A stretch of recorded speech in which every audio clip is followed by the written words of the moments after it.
So the two are you're entering a great kind of Lord of or Middle-earth tradition of the kind of forbidden romance of elves and humans. What can you tell me about how does it feel to become part of that kind of great archetype that has been told in various stories? And how does this version of it differ from the likes of Arwen and Aragorn or Beren and Luthien and the others? I mean, look at us. We look very different. We look very different. I mean, there's so many elements. There's the power dynamic that exists in this, where we are not in any way, shape, or form on equal footing. Here is an elf tasked with occupying and looking over our people, the Southlanders, for choices that their ancestors made of evil over good, and that the Southlanders are still sort of paying for the consequences of. So there is a power differential here, but there's also, of course, the elf versus human aspect of it. And but our commonalities essentially are greater than our differences in the end of the day. And I love this idea of two beings coming together despite their differences and actually having their differences be so powerful that they manage to overcome all obstacles. Or do they? Or do they? So do you see, it sounds like there's a lot going on there. There's politics, there's romance, there's all sorts of things. You know, do you see this, you know, this part of the story, is it primarily to you escapism, a romance that viewers can lose themselves in? Do you see, as Tolkien kind of did with his writing, it being a reflection of certain realities, personal, political, whatever else in our world? I definitely think that there's all of, well, elements of everything that you said, but I don't think that I really don't think it's much escapism. You know, I think it's very rooted in the world. It's extremely important and pivotal to what's happening in the story that we're telling. These characters play an important role, and their dynamics play an important role. And that I mean, without giving things away, at the same time are showing these political realities both in Middle-earth, but that reflect social identity and political realities of today. And that you know, by virtue of who we are and being you know, sort of pioneers in this Lord of the Rings franchise, we were able to draw from our own personal life to enhance and bring to our characters. Yeah, I agree. And I think even though Tolkien didn't believe in allegory for his work, I think that you can't help but notice the relevance of these storylines to what's happening in the world today. So I think it will resonate with everyone in different ways. People will find characters that they relate to and worlds and situations that they can relate to. Very cool. We know that, you know, filming these kind of big adventure shows can be an adventure in themselves. There's a famous story of Viggo Mortensen breaking his toe while filming Lord of the Rings. One of your co-stars today told me that a horse tried to eat her dress while she was filming. Are there any stories that stand out in your mind as being, you know, something that's going to stick with you for a long time while working on the show? I mean, so many. The whole thing. You know, I mean, remember Rosie? Rosie gave us fleas. Rosie gave both Ismail and I fleas. Rosie the is cow. A cow. We went to a farm to visit a cow so that we could be acclimatized to the environment. Acclimated to the environment of a cow, and to make sure that she likes us for the scene. And we came with that gift. We woke up. We woke up the next morning, and both of us had bites all over our bodies, and we're like, wait, what did we do? The common denominator. Yeah, was Rosie. And it was your fault because Rosie loved me. Rosie loved me, but she did not like not. Yeah, I think Rosie disliked me. Rosie was an elf's cow, and disliked the female human. So you believe the fleas were malicious? Yes, I believe that she put a curse on me, and as a result, on my on-screen. Yeah, I blame you. Hi, you are both playing. You're playing dwarves in Rings of Power. Dwarves are obviously, they have they're iconic. People think of them. They're boisterous. They're steadfast. All of this. What do you think will surprise people about the dwarves in Rings of Power? What's something that maybe people will learn about them or find about their personalities that they didn't realize or think about before? Well, you don't often see dwarves together. I think now that I tell a lie there. That's not true. But in Khazad-dûm, we do see a whole world working together inside and kind of away from the world, even though we kind of trade over here and over there. So you'll see the stubbornness of the dwarves, that's for sure. You'll see the boisterousness and how loud we are, but also you'll see heart and another side to possibly what's not been seen before, heart and kind of deep, passionate love, of course, for the first time, because we have Sophia. Very cool. Can you tell me a bit? I think what Lord of the Rings fans will most be looking forward. One of the things they're looking forward to is seeing Khazad-dûm, Moria, in a different light than obviously the iconic scenes from the movies or whatever. Can you tell us a bit about what it was like? What that is like in the show and what it was like, getting to film those scenes. I think it's a world of firsts for the dwarves and of course for the kingdom of Khazad-dûm. We, as Owen was saying, we are seeing this very much alive. We are seeing everything that has been talked about but not actually seen before. So we have created this entire world, and so stepping onto the set, it's everything that we haven't known before, and we had so much freedom and license while clinging on to the exceptionally brilliant hook of Tolkien's work to find our vision. And it is full of fire for light and angles, meticulous detail, and of course all the resources and materials, gold, then the water that runs through, obviously because we're underground in the mountains. It is just a detailed explosion of brilliance and beauty and life as we've never seen it before. Very cool. And you mentioned we're going to get to see some dwarven love. Tolkien's work is full of, tragic romances between elves and humans and whatnot. How would you describe, dwarven romance? How does that compare? Passionate and on show in our case. Luckily we're given kind of free rein basically to create this relationship. And it's safe. It's very homely. You've created a beautiful home for us, I suppose, haven't you? Well, we both have. Yeah. It's unapologetic. It's unreserved. You'll see dwarven love and dwarven emotion and unity in its entirety, particularly between Durin and Disa. So hi, you guys are obviously in the Rings of Power. I don't think we've heard very much about who you're playing, who your characters are yet. Can you tell me a little bit about who you are, how they fit into the Middle-earth mythology, and your role in Rings of Power? Yes, we are very excited to finally be able to tell you who we're playing. I am playing Queen Míriel.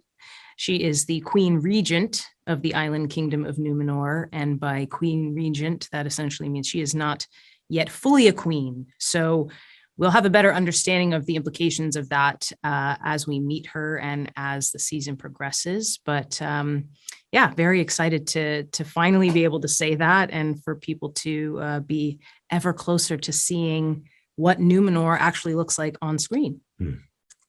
My name's Tristan. Hello, pleasure to talk to you. And I'm playing Pharazôn in Lord of the Rings of Power. And Pharazôn is cousin to the Queen Regent, Queen Míriel, and yes, is her consul, right-hand man, and I guess he's the linchpin between Regency and the common folk of Númenor. So any message that needs to be relayed and making sure that there's, I guess, cohesion within society and everybody's on the same track, that's my job. Excellent. Well, we know, for fans who are familiar with like all the backstory and history in Middle-earth, Númenor is kind of it's almost a tragic story, what ends up happening with Númenor.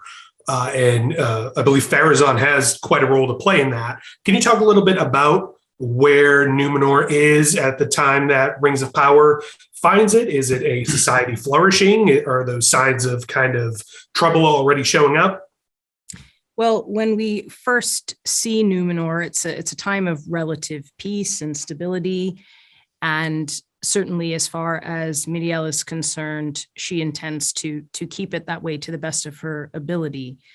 But there is that sense of there are rumblings. There are rumblings in the streets. There's discontent.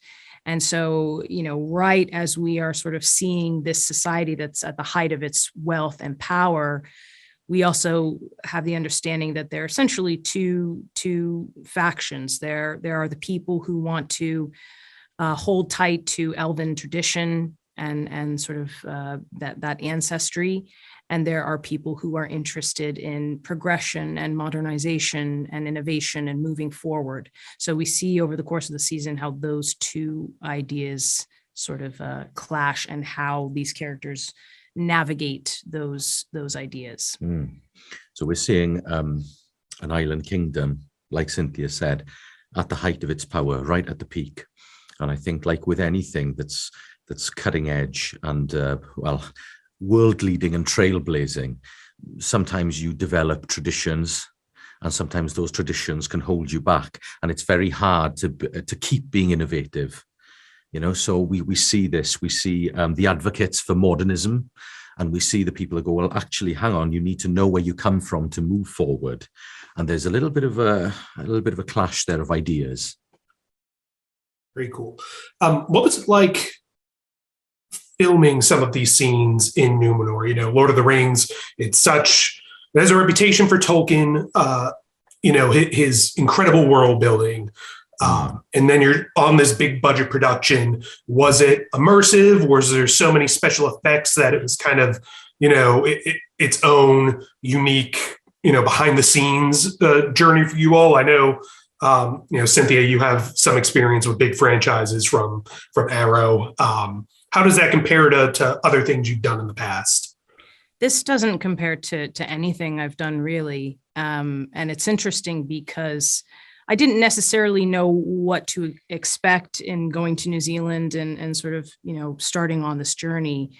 But our crew in New Zealand and the level of dedication, the level of detail and care in literally building these worlds, as we've been speaking about it, I remember having days where you would literally look 360 degrees and you see a whole world that's both on location, when we would be literally out in a beautiful vista somewhere, as well as interior sets. I was fortunate to have scenes where I am in a grand room, but the feeling of the scene is just me and an individual talking. So there are those days where it actually feels very intimate and grounded, even though you're surrounded by, the intricate sets of the world of Númenor. And then there'd be days where you're literally in Númenor at the dock, water lapping on the shores, boats in the water, extras everywhere you look, incense burning, a whole city. And in that instance, you don't even need your imagination. You're there, you're transported. So, all of the work that goes into that to literally transport you. I definitely had days that were emotional just because I just couldn't believe I was standing there, and it's like, gosh, I am in Númenor. Like this is where I am right now, especially in the context of what was going on in the larger world, state of the world being what it was, what it is. I needed to be transported. I needed to have that for my soul. So it was a gift really to get to sort of literally be in this fantasy world and sort of try to be present in that and not, blessing. yeah. Sorry, beg your pardon. Yeah, no. And that was it. The end. No, but it really was immersive, wasn't it? It was. The sets that they built. I mean, it's incredible when you're walking around, and like we were saying before, the attention to detail. I mean, it's faultless. So it really is. You're getting sucked in. It's like opening a book or turning on the TV screen and just getting sucked into it, and all of a sudden you're there. You know, like it was mind blowing. And even sorry to interrupt. I was going to say, you mentioned special effects, and what's sort of by design is that these worlds will be enhanced in post-production, but you are seeing in camera practically built creatures, props, sets. So it isn't going to be a CGI fest. And I think audiences have started to become used to the CGI fest. And now it's a return to what I personally think audiences are going to really want to see, which is, the real deal artistry of prosthetic works and, sets and even practical effects. So, that was a very conscious decision to approach it in that way. And I think it pays off. Very cool. Well, that certainly has me excited. Me too. That's what we want. I wanted to ask, you kind of touched on this on both sides a little bit. Tolkien wrote this escapist fiction, which is something, as you mentioned, you kind of got to escape into while making it. But in his writings, he talks about how he sees escapism also as a tool for kind of putting a lens on reality, on personal realities, worldly realities. How do you see the show? Is it primarily an escape? Do you see parallels? Do you see it having something to say about the state of the world as it is, as you mentioned? What does that mean for you, Tolkien's approach? Well, I think with anything, whatever world you're in, whether you're in the real world or a fantasy world, it's all about social interactions. Why are we here? What are we doing here? Where are we going? Who am I? It's everybody's trying to find their place in the world and trying to navigate around other people, without hurting them. We're just getting from A to B in the easiest way possible, so that, and I think that's in whatever world you're in, that's what people tend to do. And that's what's fascinating, is that it'll always come down to the people, the characters in a fantasy world or people in the real world. It's all about social interactions. And I think with Tolkien, he was a master at portraying that and knew that. I also think it's whatever you personally need the story to be in that moment. Sometimes you need to sit down and it needs to be about escape and a sense of relief about the pressures of the outside world. And then sometimes you watch something and it makes you think, and it makes you cry over something that you can't cry over in your real life. The best characters create that sense of empathy and understanding. So sometimes it is just about escapist fantasy and just getting sort of taken for a beautiful ride on a great story. And then sometimes it's about, a point hitting home for you in a way that you can't necessarily explore in your real life. I mean, people are funny in that way. They sort of clamp down on their emotions with family or with loved ones, and then they sit and they sob over a character that holds, this great meaning for them. So it to me, it holds that sense of importance. The best stories should be able to provide many things to many people. You guys are playing Harfoots, which are not quite hobbits. Can you tell me a little bit what to you is the thing that most distinguishes Harfoots from the kind of Shire hobbits that fans might be more familiar with? Well, I mean, I think you just said it. I think the Shire is a big part. I think physically they look quite similar. They have the big feet and they have the ears. But I do think that the main kind of difference is their circumstances. So the hobbits have the Shire and they have that as a home, and they've kind of settled in that, whereas the Harfoots are very much still searching for and actively trying to find a stable, sense of place for their community. And I think that's the main that's how you distinguish between the two, yeah.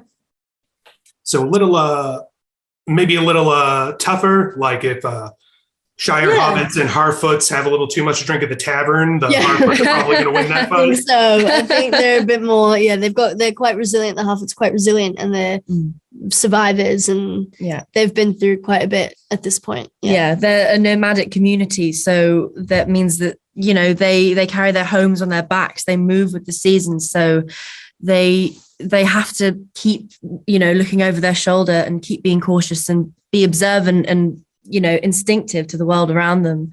And so, with that, comes with the resilience and the strength, but also lots of heart and joy.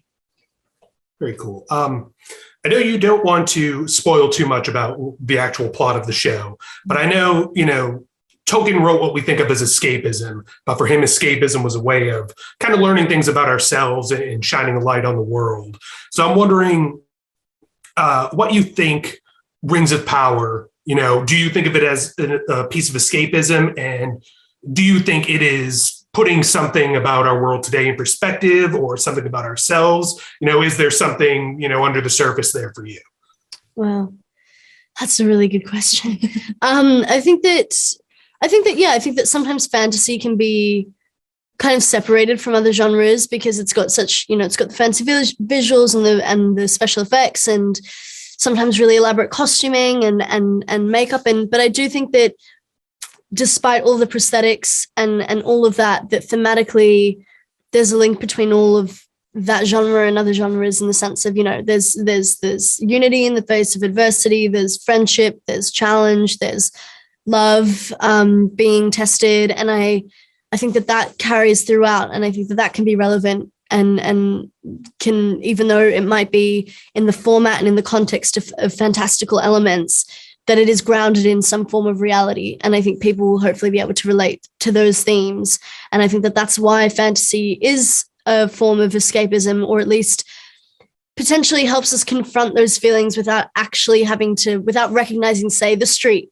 It's another world, so that we're somewhat removed in that sense, but we can still feel everything and we can still relate to those feelings quite deeply. And I think that's hopefully what will resonate with people. Very cool. Megan, do you feel similarly? Yeah, completely. Exactly the same. And I also think just because the world building that the showrunners have created, but also visually, everyone who's worked on it and everyone who built those sets and created literally the visuals of that world.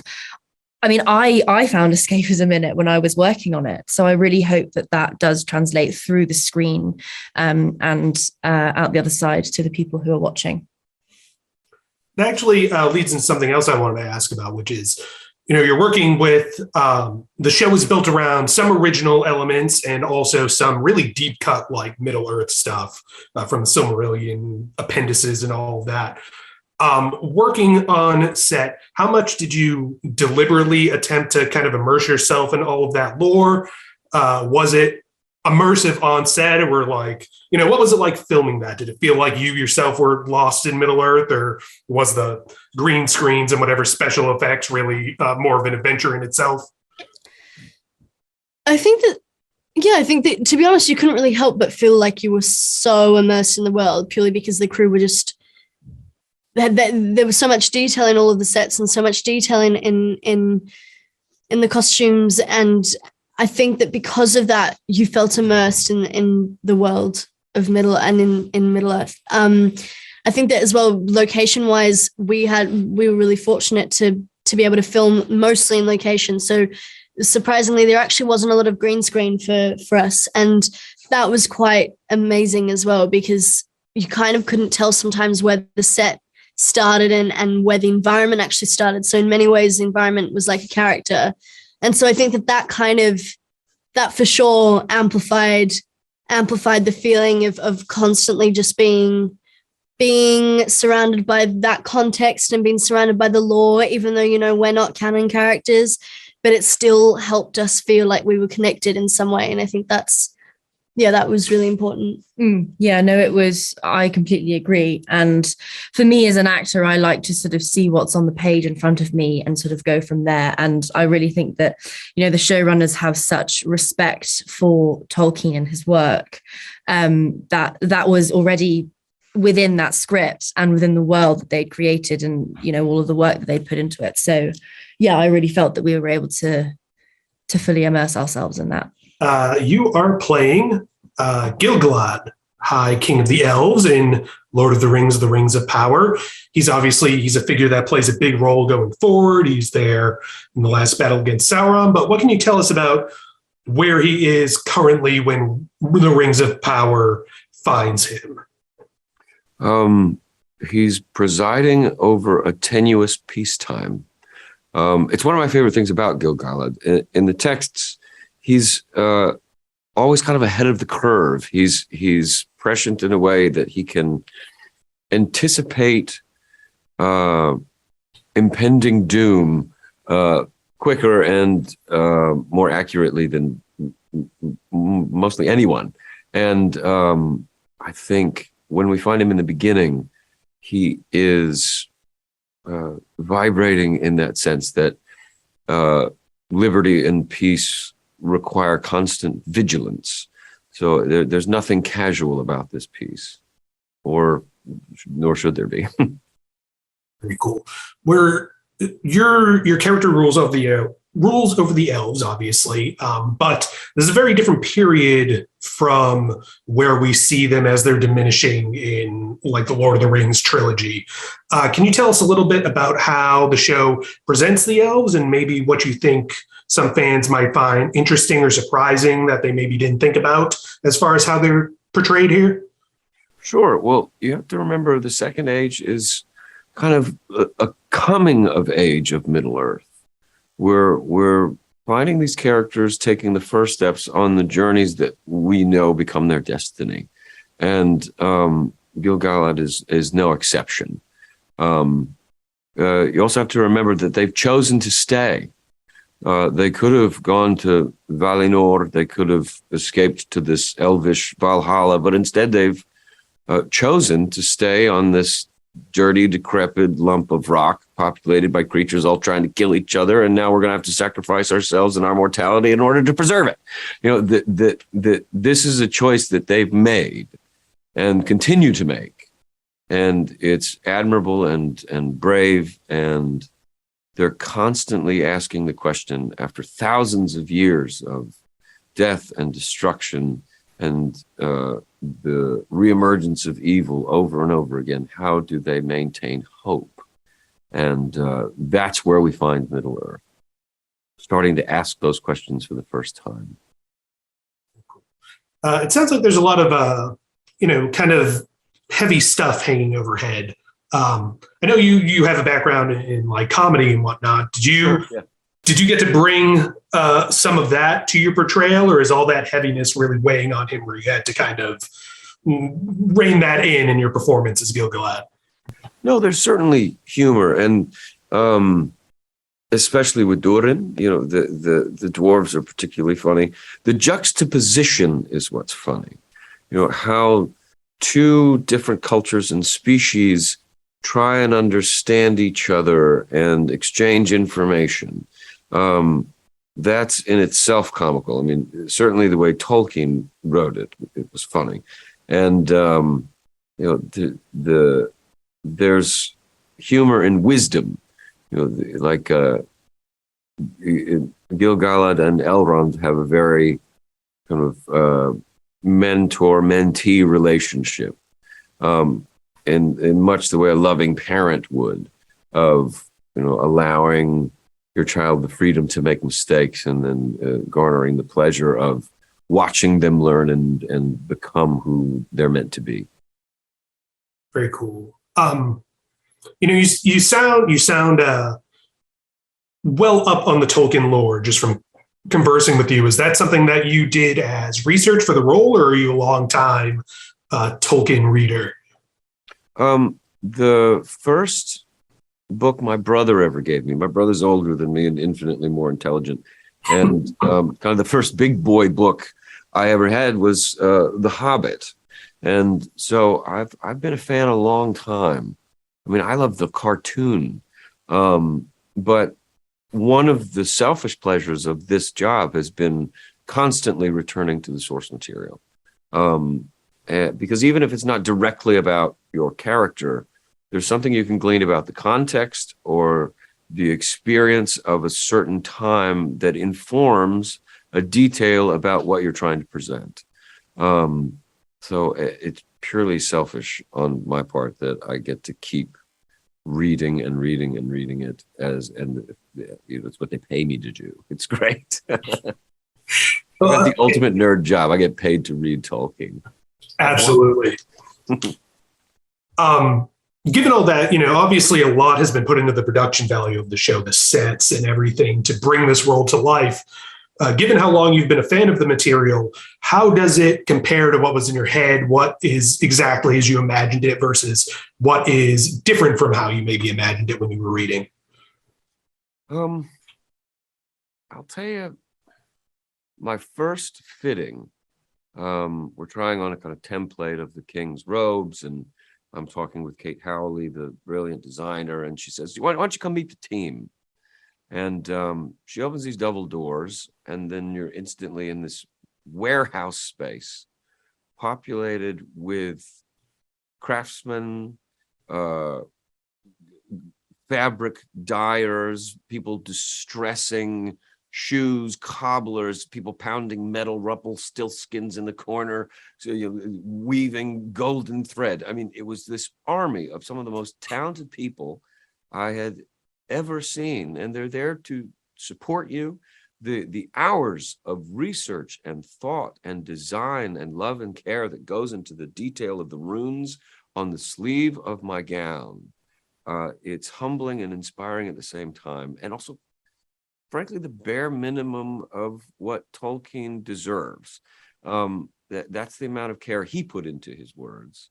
It's the least we can do, and that every day surprised me.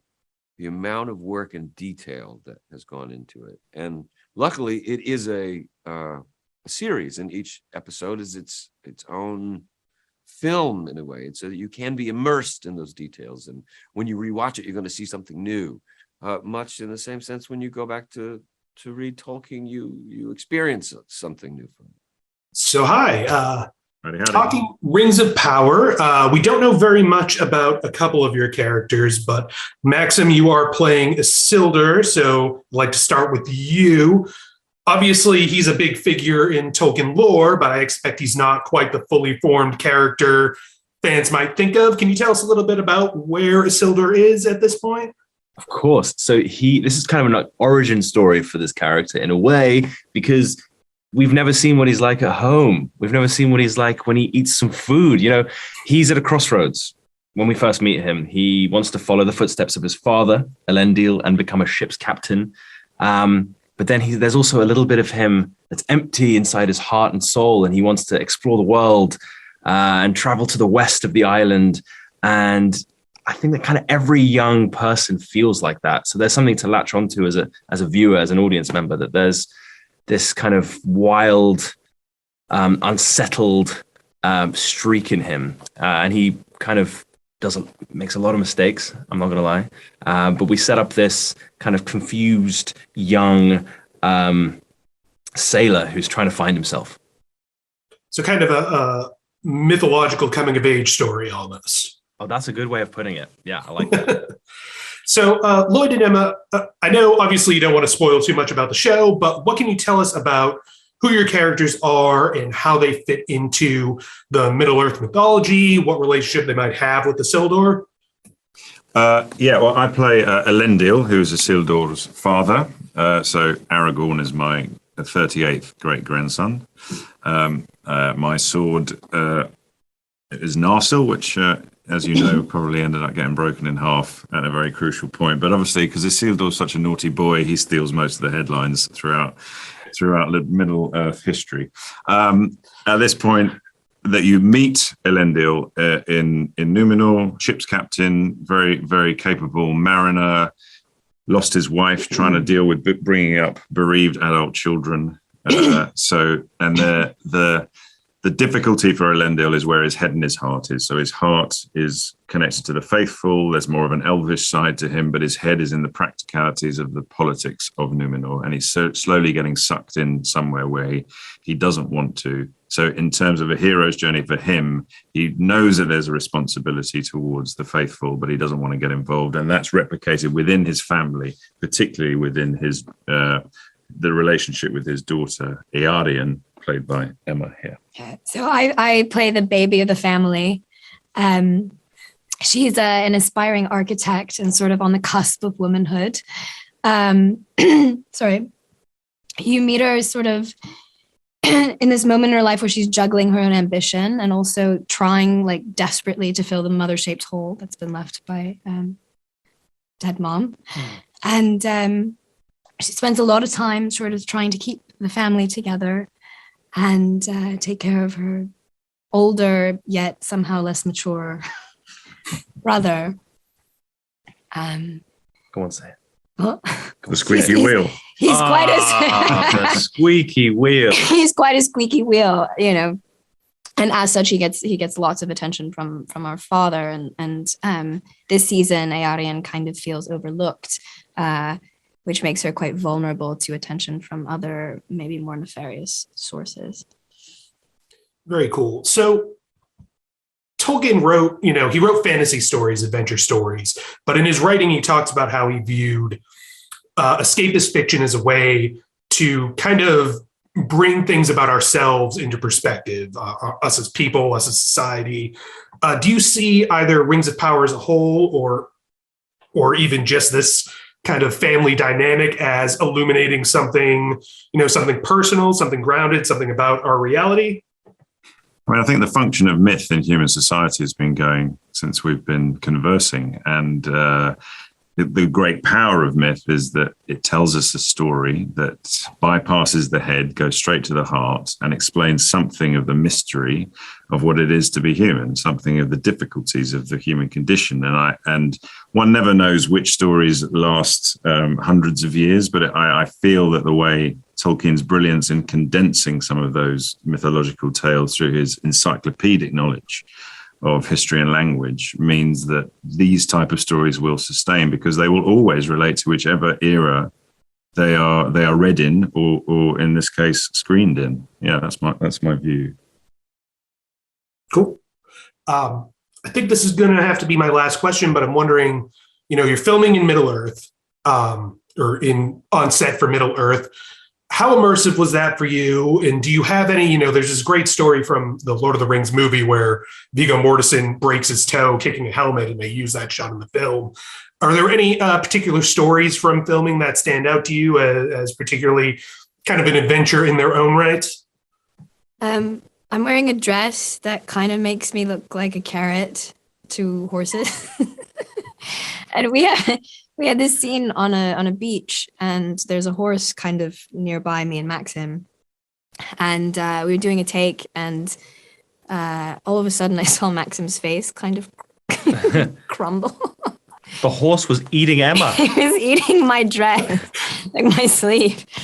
Yeah, that was probably the most kind of. Yeah, I mean, I just you and the apple. I refuse to do. I refuse to have a stunty. And I'm joking. I just wanted to do as much stunts as I could because I love riding a horse. I just found that one of the most amazing experiences in New Zealand was learning how to ride and charging up a hill, galloping up a hill in full armor with a helmet was just like a dream come true. Like my little inner child was going, woohoo. And I overheard the stuntman who trained us on the horses saying to another friend of his, he said, you know what the most dangerous person on a film set is? And his mate went, no. He said, it's an actor who thinks he can ride. Oh, that's perfect.